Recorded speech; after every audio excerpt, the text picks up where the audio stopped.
Bonjour à vous. Comme d'habitude, si cette vidéo vous a plu, un petit pouce, un abonnement, un commentaire, c'est très important pour moi. Éventuellement un petit don, lien dans la description, cela me permet de publier régulièrement. Merci à tous de votre soutien à cette chaîne. Donc là, c'est le point sur l'Ukraine du 12 août 2024, deuxième et dernière partie. Et cette vidéo va parler principalement, bien sûr, de la mise à jour concernant la grande offensive ukrainienne dans l'oblast de Koursk. J'en avais déjà très longuement parlé samedi dans la première partie. Là, je vais simplement vous donner les dernières informations que j'ai pu glaner qui datent en réalité du 11 août, bien sûr. Même si c'est du 11 au soir, ça reste du 11 août. Alors, il faut garder en tête que la situation évolue au jour le jour, bien évidemment, et que les informations que je vous donne là sont appelées à évoluer dans le temps, bien évidemment. Je le précise au cas où. Parce que évidemment, je ne vais pas faire de vidéo tous les jours pour vous donner toutes les informations qui sortent concernant cette grande offensive de Koursk. Après, il faudra attendre un petit peu. Alors, qu'ai-je appris entre-temps? Eh bien, tout d'abord, j'ai appris quelque chose d'assez extraordinaire. Alors, je vous raconte l'anecdote. C'est le 10 août, en lisant vos commentaires, il y en a un qui m'a dit que peut-être que la grande offensive ukrainienne avait été, on va dire, appelée, provoquée par Vladimir Poutine, puisque un des commentateurs m'a dit que bon bah peut-être que c'est fait exprès par le Kremlin pour attirer les Ukrainiens afin de mieux les massacrer, de mieux faire la guerre d'attrition. Alors j'ai répondu à ce commentateur que c'était possible mais peu probable parce que je n'avais aucune information là-dessus. Et là, le lendemain, qu'apprends-je? Eh bien, effectivement, j'ai une de mes sources importantes qui est un YouTuber qui s'appelle Alexander Mercouris, qui fait partie d'un groupe qui s'appelle The Duran et qui est très à la pointe concernant la guerre en Ukraine. Je le suis depuis un peu plus de 2 ans et ça fait partie de mes sources parce que c'est une source très sérieuse. Et cet Alexander Mercouris, eh bien, qu'a-t-il appris? Il avait reçu un email d'un Russe qui est son contact à Moscou. Et ce Russe, apparemment, fait partie du gouvernement russe. Et Alexander Mercouris nous apprend hier, alors vous pouvez le voir, hein, c'est dans ses vidéos YouTube, que il avait été contacté il y a 2 mois par son contact à Moscou, et son contact à Moscou lui avait dit que les Russes prévoyaient une attaque ukrainienne dans le nord parce que ils avaient exprès dégarni toute la région de Koursk, tout du moins à la frontière, afin que cela se voie pour qu'il y ait une offensive ukrainienne probable. Parce que, en gros, les Ukrainiens voyant cela, avec les informations américaines et britanniques, bien évidemment, puisque les Ukrainiens en eux-mêmes ne peuvent strictement rien faire par eux-mêmes, ou à part donner de la ressource humaine, à part donner des soldats, mais à part ça, évidemment, c'est surtout les Américains et les Britanniques qui sont derrière, surtout concernant les informations.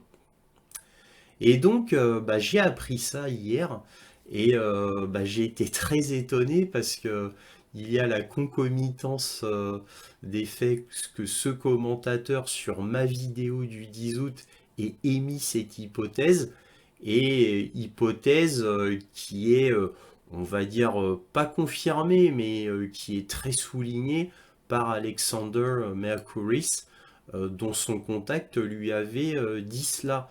Et en plus, son contact lui avait envoyé un email, il lui a dit par écrit. Donc Alexander Mercouris précise qu'il a toujours les emails prouvant cela. Alors évidemment, vous allez me dire peut-être qu'il invente tout, etc. Mais pour qui connaît Alexander Mercouris, qui est l'intégrité même, l'honnêteté même, hein, il a une grande réputation à l'international, puisqu'il est connu à l'international et il est interviewé par plein de gens dans le monde entier. Bref, c'est juste pas possible. Donc Alexander Mercouris dit qu'il a reçu cet email de son contact, qui veut évidemment protéger, donc il ne peut pas dire qui c'est, bien évidemment, protection des sources. Et donc voilà. Et donc moi j'ai été vraiment surpris, et évidemment ça fait sens. Ça fait sens, puisque les Ukrainiens, depuis le début, bah, regardent là où c'est le plus faible pour essayer d'attaquer. Ils ont toujours fait cela, bien évidemment, même si ça a toujours été en vain. Et là, bah, la carotte était trop grosse. Ils étaient obligés d'utiliser cette opportunité. Alors pourquoi son contact lui a dit ça? Bah, déjà, c'était pour l'en informer. Alexander Mercouris n'y avait pas vraiment cru, mais pourtant, lui, il a les preuves, puisque ce contact lui a dit que ça allait être...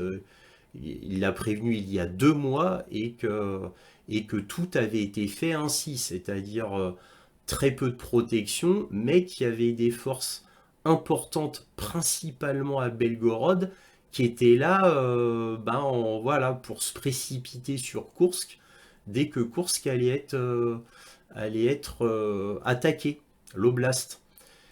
Et moi qui suis les rapports du ministère de la Défense russe, bah, quand on suit déjà ce qu'a dit Valérie Gerasimov, dont je vous ai montré la vidéo samedi, bon, qui disait que tout était sous contrôle, que ils avaient fait de grosses pertes côté ukrainien, etc.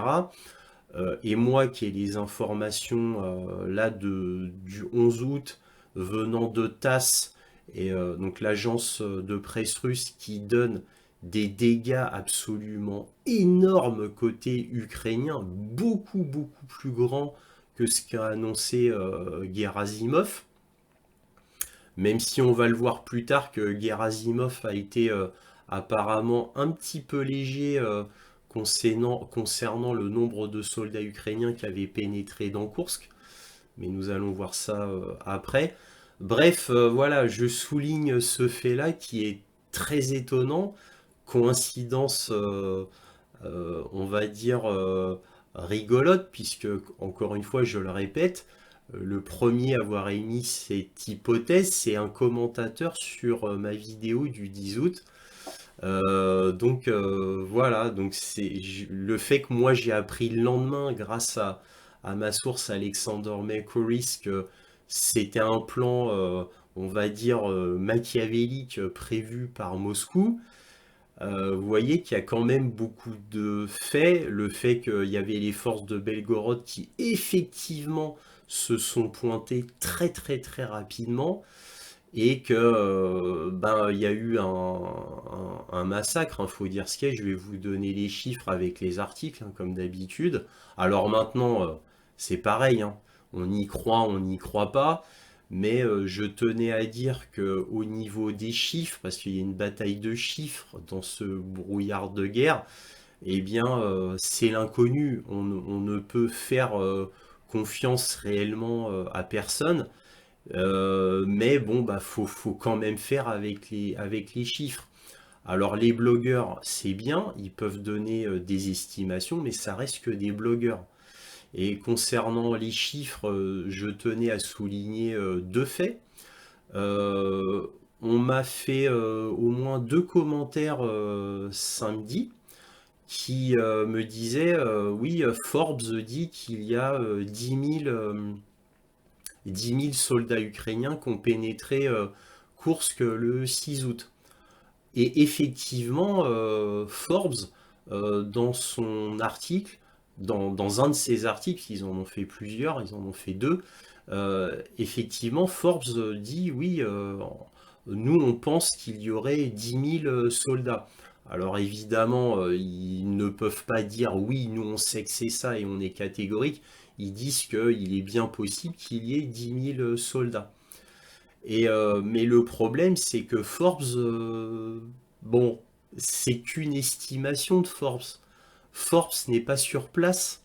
Forbes fait avec les recoupements, les analyses que lui-même fait, mais je rappelle qu'il n'y a que Forbes dans tous les médias que j'ai pu lire qui dit environ 10 000 soldats. Ne l'oublions pas, il n'y a que Forbes qui dit cela. Les autres, par exemple, aux journaux équivalents, en plus international quand même, c'est-à-dire le New York Times et Washington Post, ils se gardent bien de donner un quelconque chiffre. Il ne faut pas oublier que Kiev, Zelensky, euh, garde le plus grand silence sur cette opération. Et ce n'est que dimanche, si je me souviens, ouais, c'est dimanche, où Zelensky a reconnu que c'était bien l'armée ukrainienne qui avait envahi Koursk. Parce que au début, Zelensky il ne reconnaissait pas que c'était l'armée régulière ukrainienne qui avait envahi Koursk. Il ne disait rien. Voilà, silence complet. Là maintenant il le reconnaît parce que là c'était pas possible, il pouvait pas dire que c'est X ou Y avec de telles forces déployées, il pouvait quand même pas oser dire ça. Et là je reviens à Forbes. Faut se méfier de ce que dit Forbes quand même. Alors quand c'est des analyses, on va dire un peu vagues qui demandent pas trop de chiffres, par exemple Forbes dit on ne comprend pas pourquoi il lance cette grande offensive sur Koursk, alors que c'est la misère sur le front ukrainien. Ils ont besoin de toutes ces forces sur le front qui est en train de se faire défoncer au moment où je vous parle. Donc c'est extrêmement grave. Eh bien, Forbes disait, mais on ne comprend pas pourquoi ils ouvrent un nouveau front à l'extrême nord, alors qu'il y a déjà un front difficile pour les Ukrainiens, c'est le front connu, celui-là, depuis un moment, de Lipsi-Vovchansk. Donc là, on a un nouveau front qui s'ouvre, fait par les Ukrainiens, et Forbes dit, mais c'est complètement inutile, pourquoi font-ils ça? Alors ça, c'est de l'analyse que n'importe qui peut faire, il n'y a pas besoin de chiffres, donc ça, pourquoi pas? Par contre, quand Forbes donne des chiffres, par exemple 10 000 hommes, mais basés sur quoi? Vu que Kiev ne dit absolument rien et que personne ne sait combien d'hommes, ça c'est leur estimation. Et encore une fois, ce sont les seuls à dire ça. En plus, Forbes, c'est le seul média encore à avoir dit que c'était des forces russes pro-ukrainiennes du mouvement La Liberté de la Patrie. Donc Forbes a catégoriquement dit que c'était des forces russes qui avaient envahi Koursk, des forces de l'opposition contre le Kremlin, bien évidemment. Donc Forbes reprenait comme les deux autres offensives qui avaient été faites sur Belgorod, où Kiev prétendait que c'était des forces russes pro-ukrainiennes et anti-Vladimir Poutine. Alors qu'on l'a vu samedi dernier dans le New York Times, où le New York Times disait que c'était en tout, hein, en prenant cette grande offensive-ci, que c'était bien trois offensives en territoire russe faites par l'armée régulière ukrainienne. Voilà. Donc il faut se méfier. Quand c'est des informations très précises comme ça, faut se méfier quand même des médias. Bien sûr, quand c'est juste une analyse comme ça, par le raisonnement simplement, bon, pourquoi pas. Par contre, il faut toujours se méfier de ces chiffres. Alors, à contrario, Valérie Gerasimov, qui avait annoncé 1000 environ, parce qu'évidemment c'est pas un prêt, environ 1000 soldats ukrainiens qui avaient envahi Koursk. Là par contre, on le sait maintenant, c'était très sous-estimé. Et là, moi, les blogueurs russes que j'avais lus, qui disaient que eux, ils disaient d'après ce qu'ils voyaient, parce qu'ils ont toujours des contacts, c'est-à-dire des soldats russes sur place, des conscrits russes sur place, qui donnent quand même des informations sur ce qu'ils voient. Alors toujours via smartphone, hein, bien entendu. Les blogueurs russes disaient entre 1000 et 2000. Voilà. Mais bon, voilà, moi je vous ai donné que l'information officielle du 6 août. Alors possible aussi que Valérie Gerasimov, qui fait son entretien avec Poutine, Shoigu, etc., n'a vu qu'à l'instant T, puisque lui fait son entretien le 6 août au soir, si je ne m'abuse, ou le 7 au matin, et peut-être qu'il y avait que environ 1000 soldats ukrainiens. Mais là, ça a été confirmé, et on le verra dans les articles, là maintenant, que les Ukrainiens ne cessent d'envoyer des troupes. Ils ne cessent d'en envoyer. Donc évidemment, les chiffres qui ont été pris par le ministère de la Défense russe au 6 août, c'est un chiffre à l'instant T. Évidemment, ça ne peut pas prendre en compte le flux permanent de soldats qui s'engouffrent dans Koursk, puisque évidemment, dans ces cas-là, les chiffres concernant les soldats ukrainiens évoluent en permanence. Alors maintenant, concernant le nombre de soldats ukrainiens, j'écarte immédiatement le chiffre de 10 000 donné par Forbes, qui est pour moi un chiffre absolument exorbitant. Et si c'était le cas, bah là, avec 10 000 hommes, là, on pourrait faire vraiment une percée très très forte. Surtout que tout le monde est d'accord qu'il y avait très très peu de monde concernant les forces russes sur Koursk. Donc quasiment personne, avec quelques conscrits et quelques soldats pour garder la frontière. J'exagère un petit peu, bien sûr, mais vous avez compris l'image. 10 000 hommes qui foncent comme ça au 6 août, ils auraient fait une percée où ils auraient été beaucoup beaucoup plus loin. Hein, puisque là, aux dernières nouvelles, ils auraient pénétré jusqu'à 30 km au maximum dans Koursk par rapport à la frontière russo-ukrainienne. Donc 10 000 hommes, pour moi, pas possible. Par contre, peut-être 2000, voire 3000 hommes. Bon, alors ça ne reste que mon opinion, bien sûr, puisqu'il y a un brouillard de guerre et on ne peut pas savoir. Mais bon, si on part du constat qu'il y avait environ 1000 hommes au 6 août, on peut peut-être, malgré les pertes ukrainiennes, mais l'afflux constant d'hommes, après 6 jours quand même, après 6 jours depuis la première incursion, on peut dire qu'il y aurait 2000, 3000 hommes. Mais bon, cela ne reste que mon opinion, évidemment. En fait, nul ne le sait exactement combien il y a de soldats ukrainiens. Là, on ne peut faire que de la spéculation et c'est suivant l'opinion de chacun. Bref, au niveau des chiffres, il faut prendre tout ça avec des pincettes. Par contre, bon, bah, au niveau des destructions, bon, bah, faut bien prendre en compte ce que dit les ministères de la Défense, que ça soit ukrainien ou russe, puisque en réalité, il n'y a que Moscou et Kiev qui sait exactement ce qu'il se passe sur le terrain. Voilà. Alors, Moscou en dit beaucoup plus que Kiev. Kiev a choisi le silence complet. Alors après, allez savoir pourquoi. Moi, j'ai ma petite idée. Parce que si on regarde ce qu'a dit Valérie Gerasimov et les derniers chiffres donnés par TASS, je vais vous montrer tout ça, bah, c'est un véritable massacre. Alors évidemment, on peut me rétorquer, oui, mais les chiffres donnés par TASS sont faux, c'est de la propagande, c'est ridicule. En attendant, toutes les informations qui ont été données par TASS ont toujours été vérifiées.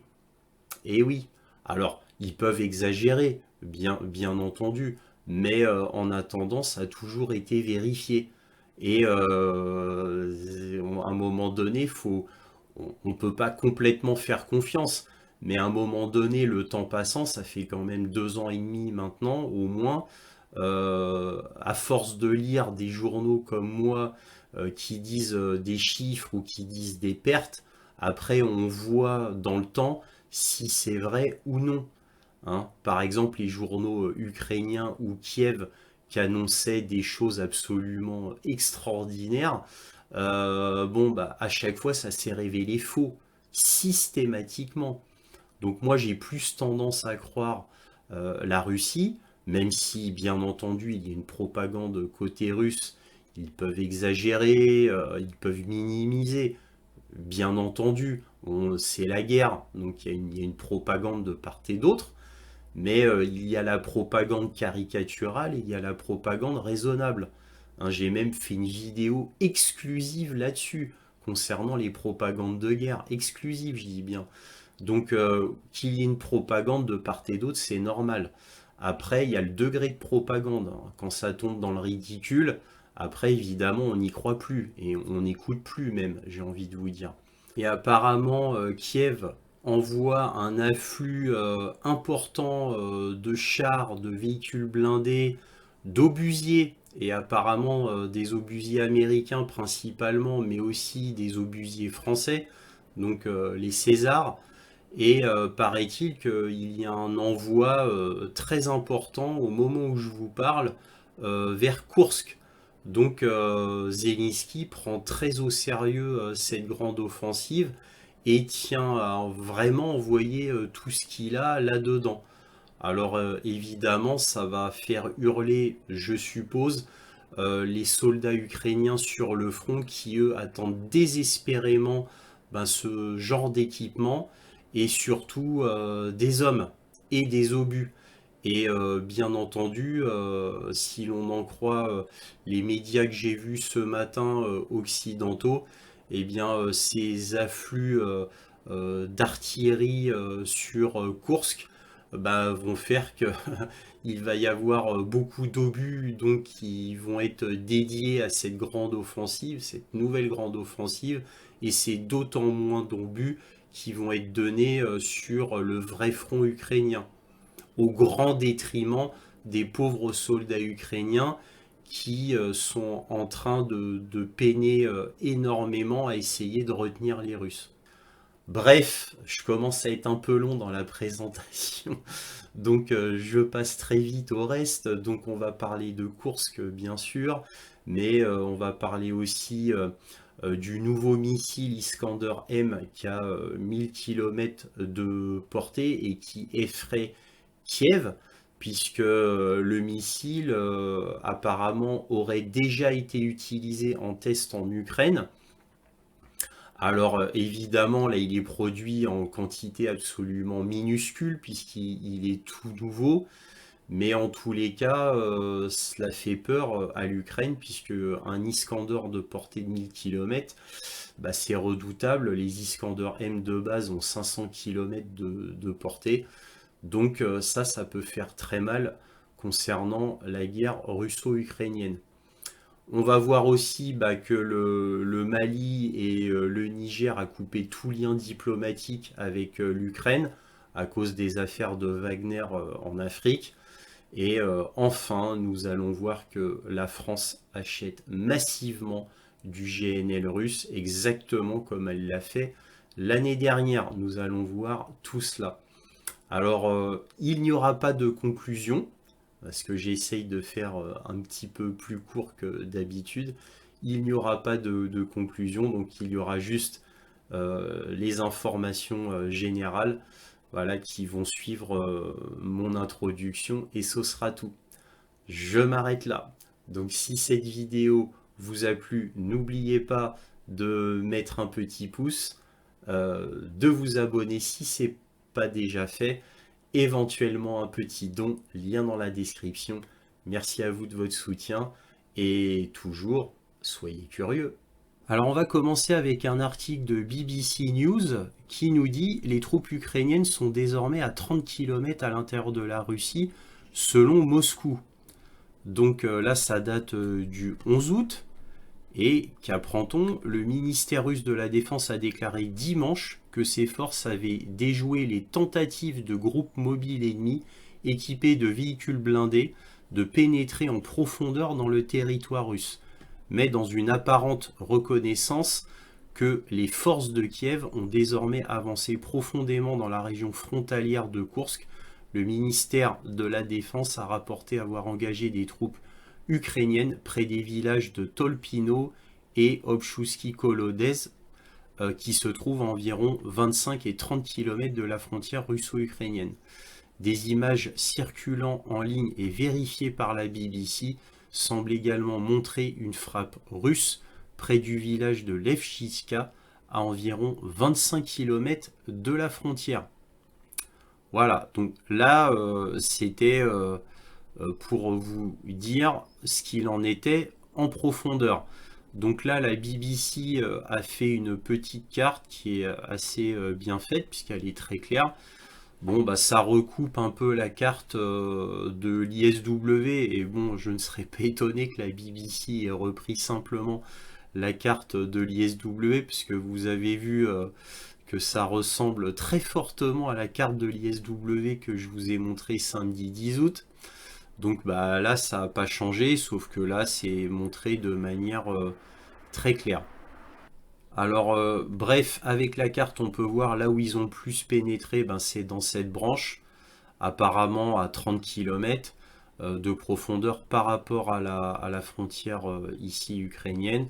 La centrale nucléaire, je rappelle, elle est ici, donc encore loin. Et là, Soudza, cette petite ville Soudza, donc est occupée en grande partie, mais pas entièrement, par les Ukrainiens. Il y a une résistance russe au sein de Soudza, comme on va le voir avec les articles. Ce qu'on peut dire aussi, c'est que ici, dans cette zone-là, et même sur Soumy, les Russes ont fait beaucoup de bombardements en utilisant des missiles, mais aussi des FAB 1500 et même des FAB 3000. Voilà, donc là c'est sur Soumy, et dans cette zone-là, bah, pour des raisons évidentes, puisque maintenant les Russes veulent couper tout approvisionnement en hommes, en véhicules blindés, en matériel, donc toute cette zone est fortement bombardée. Voilà ce qu'on pouvait dire avec la carte. On passe à un article du Washington Post qui nous dit: l'Ukraine semble étendre son incursion en Russie, ce qui renforce le moral de Kiev. Donc oui, peut-être. Donc nous verrons cela. Alors, qu'est-ce qu'on peut lire ici? La guerre est toujours une lutte de volonté et le moral y est évidemment intrinsèquement lié, a déclaré Franz-Stephen Gady. Alors oui, le moral, la lutte des volontés, ça bien sûr c'est extrêmement important. Et est-ce que ça va remonter le moral des troupes ukrainiennes? Rien n'est moins sûr.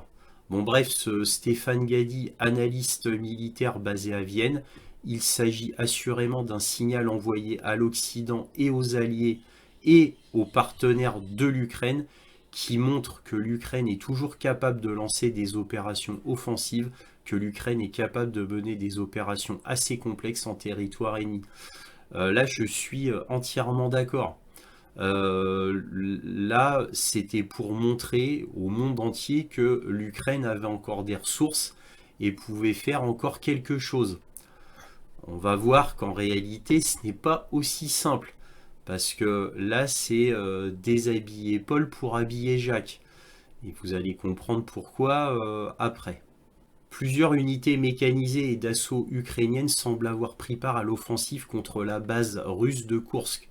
Bon là, c'est l'oblast de Koursk et non pas la base de Koursk. Ce qui signifie que Kiev a probablement retiré des milliers de soldats du champ de bataille de l'est de l'Ukraine, où les forces russes gagnaient du terrain.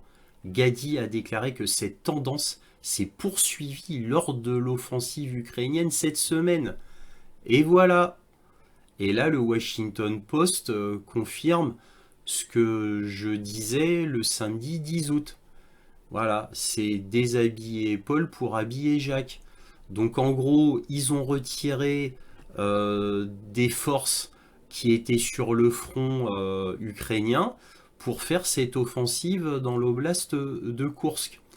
Et là, lui, il pense que des milliers de soldats auraient été retirés du champ de bataille à l'est. Mettez-vous à la place des soldats qui sont sur le front, qui sont en train de mourir, faute d'hommes, faute d'obus, faute d'équipement, et on leur dit, bah les gars, tenez encore un petit peu, parce que là, on va vous enlever le peu d'hommes que vous avez sur le front, bah va vous les enlever, parce que on crée une autre offensive ailleurs, qui est complètement inutile, mais qui est très importante pour la communication, pour montrer aux partenaires étrangers que Kiev est encore capable de faire une offensive. Vous voyez la logique? Donc c'est absolument terrible. Imaginez-vous le moral des troupes sur les 1000 km de front euh, à l'est de l'Ukraine. Imaginez-vous, là où ça compte, hein. Imaginez-vous le nouveau front nord, Lipsy-Vovchansk, qui sont en très grande difficulté. Imaginez-vous, eux, qu'est-ce qu'ils en pensent de tout cela. Donc, quant au moral des soldats, bah là, j'ai envie de vous dire, il doit être extrêmement bas en réalité côté ukrainien, sur le front. Et on va le voir plus tard, évidemment, si on en croit TASS, c'est une véritable catastrophe quant à cette grande offensive. Encore une fois, je le répète, si on en croit les chiffres donnés par TASS que l'on va voir bientôt. Alors là, voici un article du New York Times qui nous dit « La Russie repousse l'assaut transfrontalier de l'Ukraine, mais Kiev continue ». Après plusieurs jours de combat dans le sud-ouest de la Russie, les deux camps revendiquent des succès. Les combats se poursuivent. Alors là, je suis très étonné parce que c'est un mensonge terrible du New York Times quand il dit les deux camps revendiquent des succès. Ça, c'est faux. Il n'y a que la Russie qui revendique des succès. Kiev est totalement silencieux. Totalement. Kiev ne revendique absolument rien du tout. Pour l'instant, tout du moins. Mais Kiev ne revendique rien. C'est le silence total côté gouvernement ukrainien. Ils ne disent absolument rien des combats. Donc ça, c'est bon, c'est New York Times hein, quand même. Hein, faut toujours faire le balancier. Ils peuvent pas non plus dire que des choses bien pour la Russie. C'était pas possible. Là déjà, ils commencent dans le gros titre en disant la Russie repousse l'assaut transfrontalier de l'Ukraine. Ils pouvaient pas s'arrêter là. Hein. Bon, bref, passons. La Russie a repoussé la plus grande offensive ukrainienne sur son territoire depuis le début de la guerre en envoyant des renforts militaires, en établissant des mesures de sécurité strictes dans les zones frontalières et en menant des frappes aériennes selon le ministère russe de la Défense. L'une des frappes contre les troupes ukrainiennes impliquait un missile thermobarique qui provoque une onde de choc et asphyxie ceux qui se trouvent sur son passage, a précisé le ministère. Mais même si la Russie a stoppé l'avancée rapide des troupes ukrainiennes qui ont lancé il y a 5 jours une attaque surprise de l'autre côté de la frontière dans la région de Koursk, les forces ukrainiennes semblent tenir le coup. Les analystes affirment que leurs forces contrôlent la majeure partie de la ville de Souja, à environ 10 km de la frontière. Donc là oui, c'est confirmé même côté russe. Effectivement, la majeure partie de Souja est contrôlée par les Ukrainiens. Pasi Parwanien, analyste du Blackbird Group, une organisation basée en Finlande qui analyse les images satellites et le contenu des médias sociaux du champ de bataille, a déclaré dans une interview que des preuves suggéraient que Moscou avait été en mesure de retarder les avancées majeures sur le territoire russe en fin de semaine. Nous entrons maintenant dans la phase où les gains faciles ont été réalisés. Gains faciles côté ukrainien, a-t-il déclaré à propos de l'avancée initiale de l'Ukraine. Cette phase, pendant les 3 premiers jours, a été celle où le mouvement a été le plus rapide, a-t-il ajouté. Et hier, je pense, nous avons commencé à voir les effets de la réponse russe. Certains ont émis l'hypothèse que l'Ukraine espère retirer les troupes russes des lignes de front en Ukraine, donnant ainsi aux troupes ukrainiennes fatiguées par les combats un repos bien mérité, bien que les analystes affirment que cela ne s'est pas produit. Donc ça, c'est très important. C'est-à-dire que l'Ukraine espérait, et d'ailleurs cela a été dit à maintes reprises, officiellement, et dont par Podoliak, le conseiller de Zelensky, que cet assaut ukrainien, cette grande offensive, avait pour but de retirer des troupes russes du front à l'est de l'Ukraine, c'est-à-dire le front de 1000 km dont tout le monde parle depuis toujours. Or, les analystes, les analystes affirment que cela ne s'est pas produit.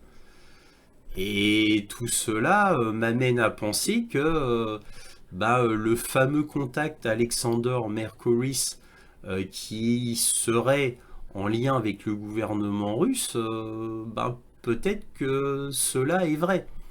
Hein, puisque là, comme on l'a lu, des renforts très vite sont venus, et ces renforts venaient de Belgorod.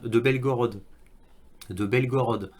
Et donc là maintenant, les Russes sont renforcés, hein, et vont pouvoir défendre la frontière. Andrei Goulouliov, un officier militaire à la retraite, qui est maintenant député au Parlement, donc au Parlement russe, hein, donc c'est un Russe, hein, a condamné vendredi la réponse de la Russie et son niveau de préparation. Il n'y a pas de système militaire en place pour garder la frontière de l'État. Pas de réserve et pas de deuxième ligne de défense, a-t-il déclaré sur Telegram, ajoutant « Si les forces armées ukrainiennes ont passé 2 mois à se préparer à cela, comment avons-nous pu le rater ?»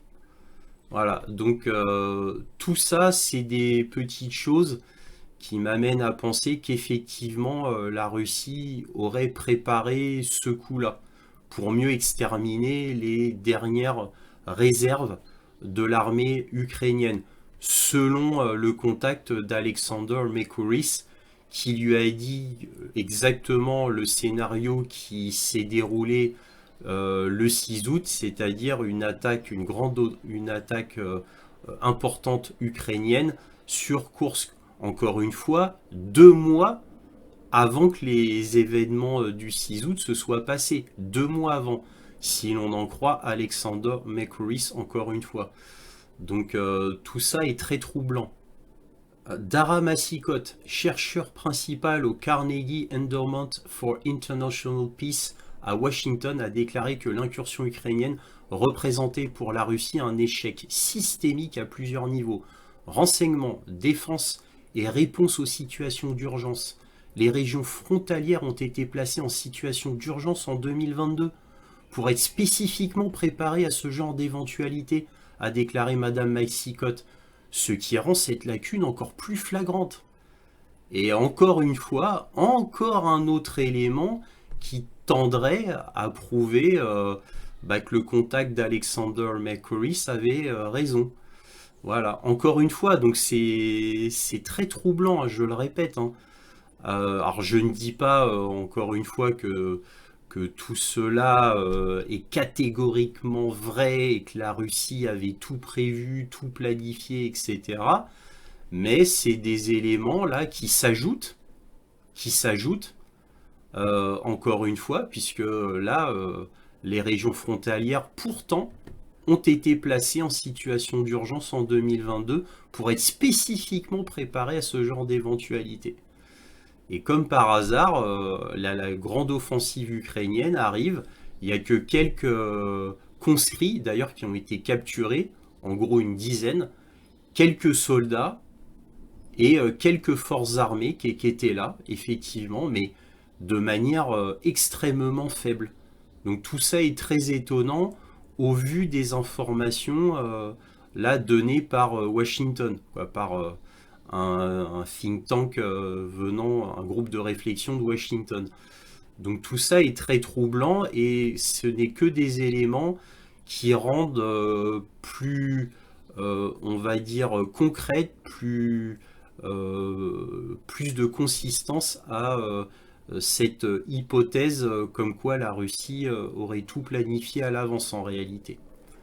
Le conflit menace également de s'étendre à la Biélorussie voisine. Samedi, la Biélorussie alliée de la Russie a annoncé qu'elle enverrait davantage de troupes pour protéger sa frontière avec l'Ukraine, affirmant que des drones ukrainiens avaient violé son espace aérien lors de l'incursion en Russie. Le ministre biélorusse de la Défense a déclaré sur Telegram que ses forces de défense aérienne avaient détruit plusieurs drones ukrainiens qui avaient violé l'espace aérien biélorusse vendredi. Donc ça concourt à l'augmentation des tensions. Des images satellites ont montré plusieurs bâtiments endommagés ou détruits dans le centre de Soudzha, notamment le bureau du procureur et ce qui semble être un immeuble d'habitation. Le Times a examiné d'autres images satellites qui montrent que les combats se poursuivaient vendredi, avec des panaches de fumée visibles et un incendie. Donc cette fameuse ville de Soudzha, là où il y a le complexe gazier. Monsieur Paronin, donc c'est l'analyste qu'on a vu plus haut, a déclaré que quelques troupes russes résistaient probablement encore dans le centre de Soudzha et que les Ukrainiens tentaient d'établir des défenses à l'est de cette ville.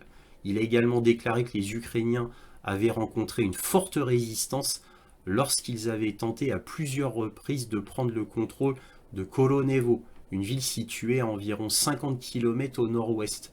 Cela a peut-être causé beaucoup de problèmes aux Ukrainiens, a-t-il déclaré. Après avoir perdu du terrain cette année, le succès de cette dernière offensive de l'Ukraine a remonté le moral du pays, du moins si l'on en croit les publications sur les réseaux sociaux. Ça fait léger quand même. Bref, donc voici cet article du New York Times qui nous apprend des choses très intéressantes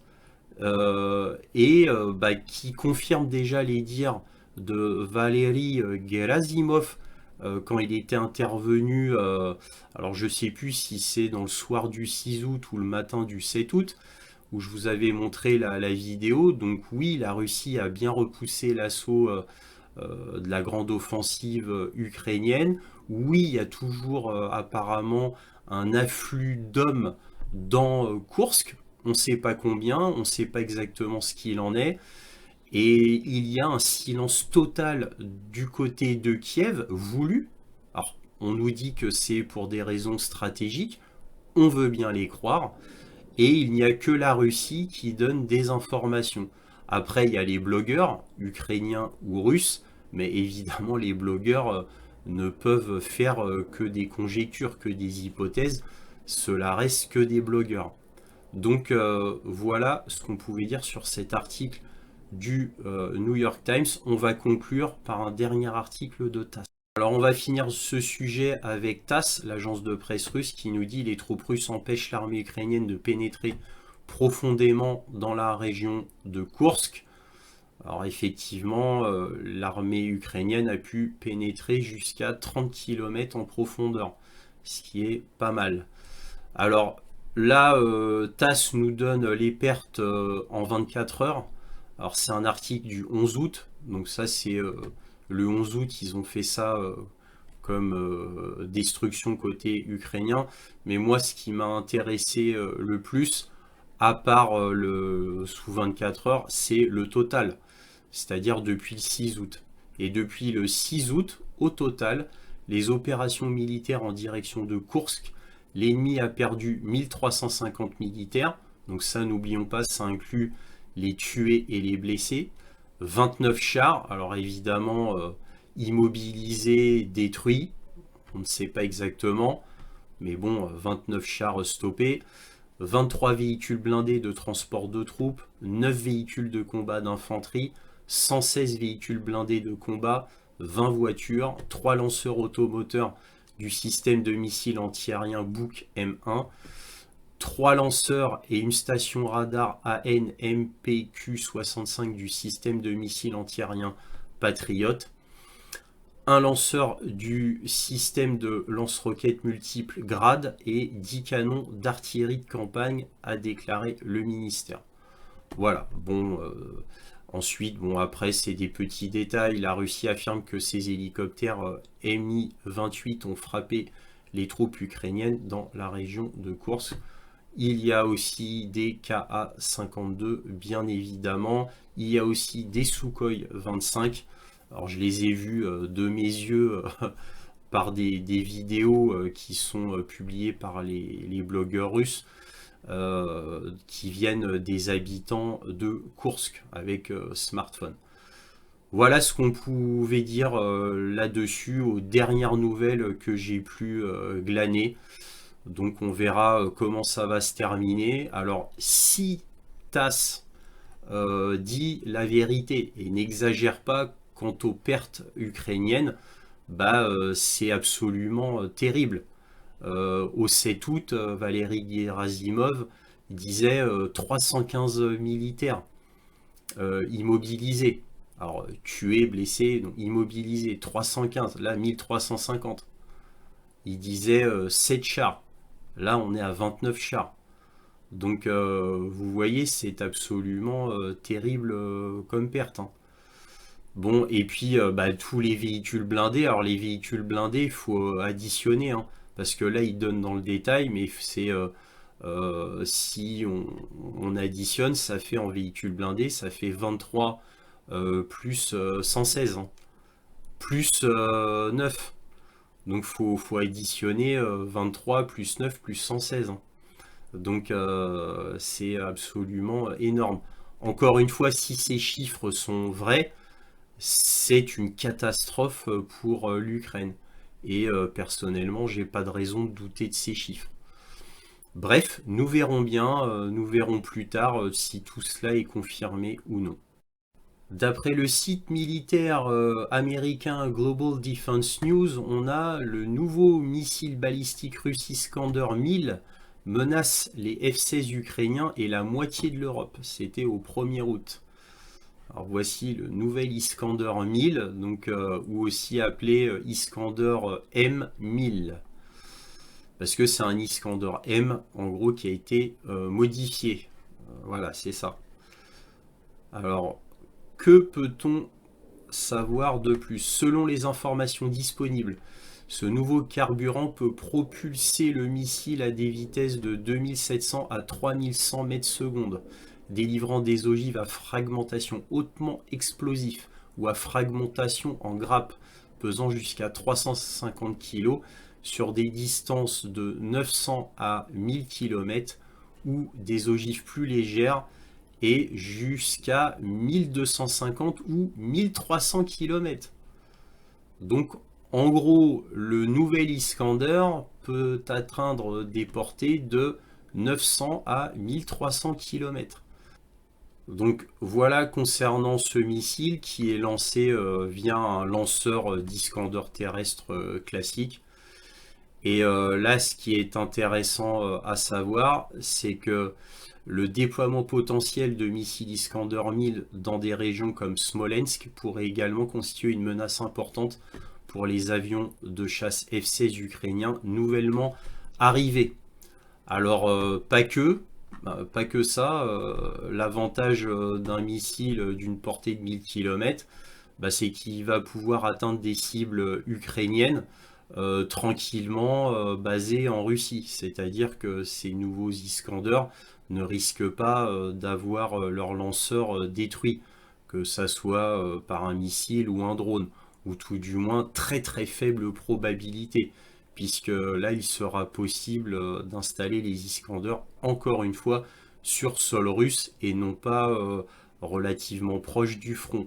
Donc ces nouveaux missiles vont bénéficier d'une sécurité supplémentaire. Voilà ce qu'on pouvait dire sur ces nouveaux missiles.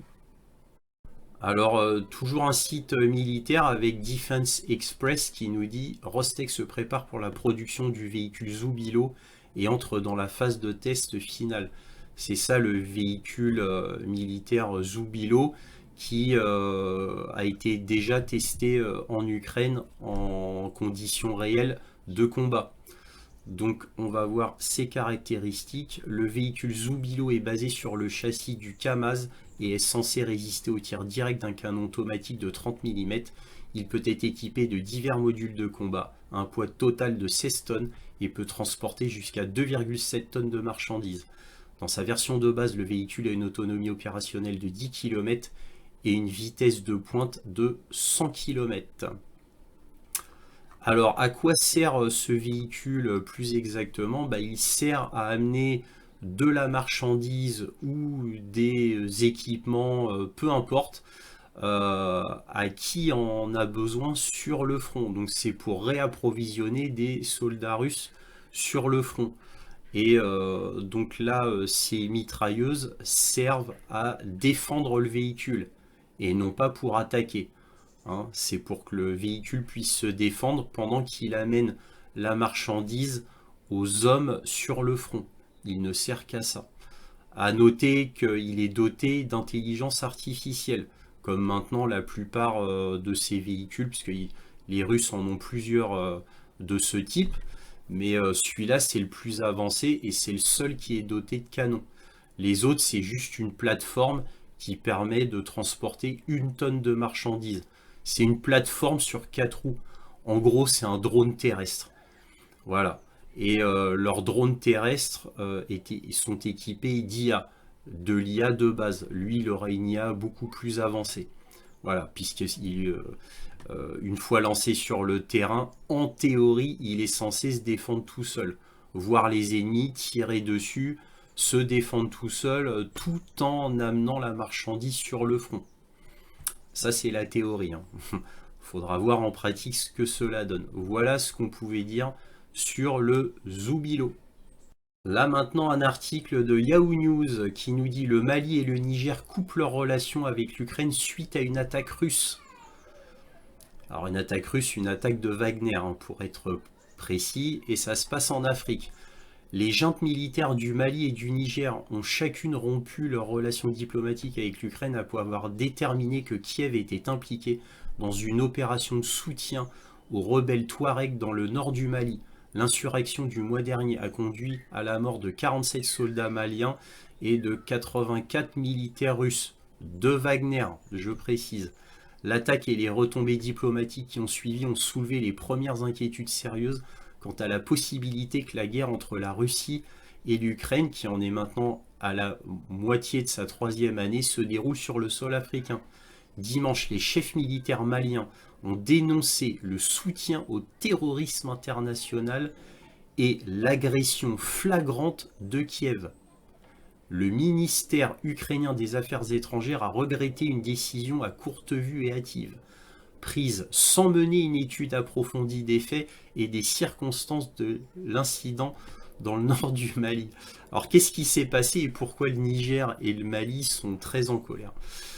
C'est parce que quand il y a eu cette affaire des Touaregs au Mali, et que ça a fait 84 morts côté Wagner, donc russe, côté russe, et 47 soldats maliens, immédiatement après, Kiev s'est vanté d'avoir fourni toutes les informations nécessaires aux adversaires du Mali, c'est-à-dire ceux qui ont tué les soldats maliens et russes.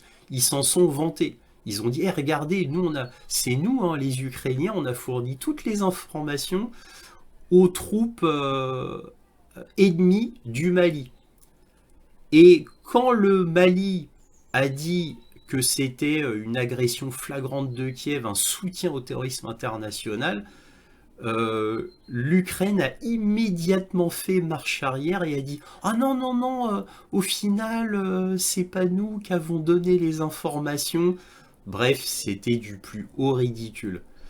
Alors je vous lis, mais à la télévision ukrainienne, Andrei Youssov, porte-parole du service du renseignement de la défense ukrainien, le DIU, a déclaré que les rebelles avaient reçu les informations nécessaires menant à une opération réussie contre les criminels de guerre russes. C'est ça le truc que je vous disais où l'Ukraine s'était vantée d'avoir donné les informations aux ennemis du Mali. Alors que la plupart des gouvernements africains ont résisté à l'appel de Bamako à dénoncer les autorités ukrainiennes néo-nazies et odieuses, le gouvernement du Niger, lui aussi, dirigé par une junte militaire, a annoncé mardi soir qu'il rompait également ses relations diplomatiques avec Kiev. Niamey a critiqué le silence des autres pays africains et l'Union africaine face aux tentatives malveillantes de transformer le Sahel en un théâtre de confrontation idéologique et stratégique. Le bloc ouest africain CEDEAO, que le Mali, le Niger, le Burkina Faso ont quitté plus tôt cette année pour former un bloc régional distinct, a également exprimé sa ferme désapprobation et condamnation de toute ingérence étrangère dans la région. Donc la CEDEAO, si vous voulez, c'est un groupe de pays africains qui a toujours été vassalisé face à l'Occident. Bon, en gros, les États-Unis et la France. Hein, je vous la fais courte. Donc c'est pour ça que, comme la CEDEAO a toujours été un bloc vassalisé, le Mali, le Niger et le Burkina Faso l'ont quitté. Hein. Et c'est au même moment, le Mali, le Niger et le Burkina Faso, ainsi que plusieurs autres pays africains, ont décidé que c'était la Russie qui maintenant allait les aider à combattre leur adversaire domestique dans leur pays. Et donc là, les premiers contrats avec Wagner, ce n'est pas que Wagner, les premiers contrats, hein, dans les premiers temps j'entends, Wagner ne devait faire que de la formation et équiper le Mali, le Niger et le Burkina Faso. Ça, c'était dans un premier temps. Alors pourquoi ces pays africains ont voulu commencer comme ça? C'est pour garder une souveraineté et pour contrôler le fait que la Russie ne prenne pas trop d'importance dans leur pays. Ils ont été prudents. Bon, comme ça s'est bien passé les premiers temps, après ça a été un peu plus loin et ils ont confié de plus en plus à Wagner la sécurité du pays. Et donc là, on en arrive là maintenant au fait que Wagner participe pleinement dans des opérations militaires avec l'armée régulière des pays respectifs. Voilà, comme ça vous savez ce qui se passe là en Afrique. En tous les cas, évidemment, c'est un énorme retentissement, puisque là, on a confirmation claire et nette que l'Ukraine est carrément impliquée en Afrique pour déjouer Wagner. Donc, ils vont même jusqu'en Afrique pour essayer de détruire la Russie, entre guillemets, via Wagner. Alors, bien sûr, au sein de la Rada en Ukraine, ça fait une énorme polémique parce que énormément de généraux ukrainiens et de députés ukrainiens sont tout à fait contre.